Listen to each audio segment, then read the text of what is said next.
Hey YouTube, Kelly McKinney here to bring you yet another episode of A Note of Brilliance, where we take horribly underrated movies and we take a look for the note of brilliance, looking specifically at scenes where the music made it great. Now, criteria for these movies, again, needs to have a critic score below 55% on Rotten Tomatoes. This week we examine one of my favorite Tom Cruise roles, 2008's Never Back Down.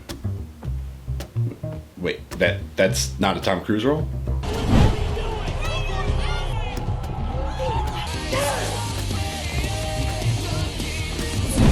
Never Back Down, categorized as a drama/thriller, introduces us to Florida's underground world of the elite MMA street fighting. The movie has a well-earned 23% on Rotten Tomatoes for the incredibly formulaic and predictable plotline to it. There are also a lot of cliche and cheesy tropes displayed throughout the movie that muddle the emotional undertones with bad scripting, awkward line delivery, mediocre acting, and the sense that this movie's probably geared more towards teenagers on spring break. However, this guilty pleasure of a movie does have a stunning soundtrack, which at times is very well used, albeit at very cliche moments.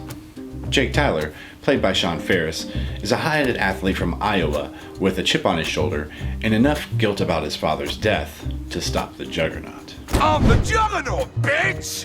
Evan Peters plays comic relief sidekick Max Cooperman, a privileged wannabe who lives vicariously through Jake as he encourages his friend to aspire to greatness in the MMA world. Love interest Amber Heard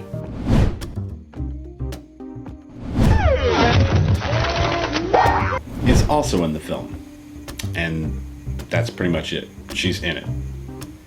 The morally supportive love interest. She's seen as a possession to win between Jake and the antagonist of the film, played by Cam Gigandet.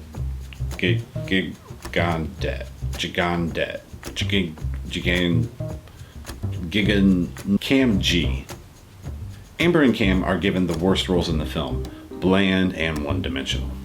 But Digimon Hansu is the shining star of this film, bringing real emotion to his character and working well with Sean Ferris. Dude, you're Brilliant! Well, this movie didn't win any awards for score. Where's the note of brilliance?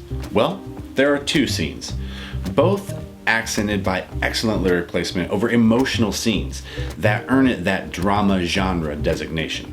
The first scene I want to examine is one closer to the beginning of the film. As Jake and his younger brother pack up the garage to prepare for the move to Florida, his younger brother, doing his best Rain Man impression, spills a box full of their late father's personal possessions. A sweater belonging to their father triggers flashes of memories and the cue of the braveries above and below. From the first lyrics of the song, we're conveyed what we can imagine as Tyler's inner monologue, word for word. Sometimes I feel like I wanna leave this place for good. Under the ground, I'll live down there without a sound. In this instance, the somber lyrics not only match the emotional undertones of what's going on in the scene, but they're also perfect for the genre and the audience that they were catering to.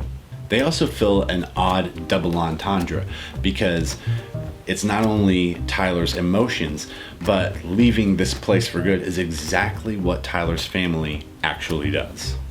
Goodbye, Idaho. Ohio, right? Due west. Oh, right. Sorry, Jake. Let's continue. I never hear these hissing voices all the same. I'll disappear, 'cause living makes me feel ashamed. From here, the lyrics vaguely match both the pumped up teen drama that it actually is, as well as the actions of the characters. And the second instance we want to break down and point out in this movie is, There's a second part? In the second episode?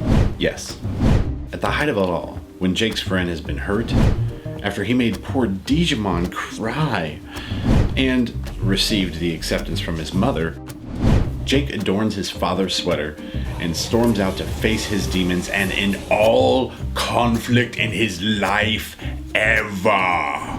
Okay, but seriously, in the lead to the climax of the movie, We see Jake adorn his father's sweater, while Kanye's lyrics, "I need you right now," are echoing in the background at a time when literally Jake couldn't need his father more. That's how long I've been on you.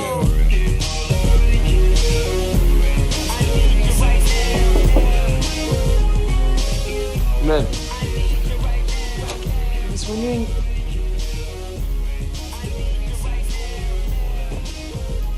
I don't want to lie about this.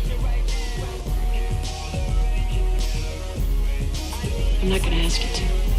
Take this, haters.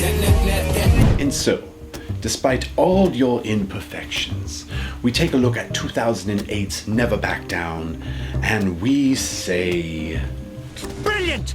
thank you. Stay safe and stay brilliant. Hey everybody, thanks for watching the latest episode of A Note of Brilliance. Of course, I'm Kelly McKinney, and we are always looking for more suggestions on the show. So take a look at, you can just start blasting suggestions in the comments. We'll look it up on Rotten Tomatoes for you. Post it in the comments what the percentage is and let you know if it'll make it on the list. And even if we don't find something brilliant about it, we'll still break it down and tell you why we didn't. It'll basically be the long mute. All right. So everyone, like, subscribe. Feel free to check out our Patreon, and thanks for watching.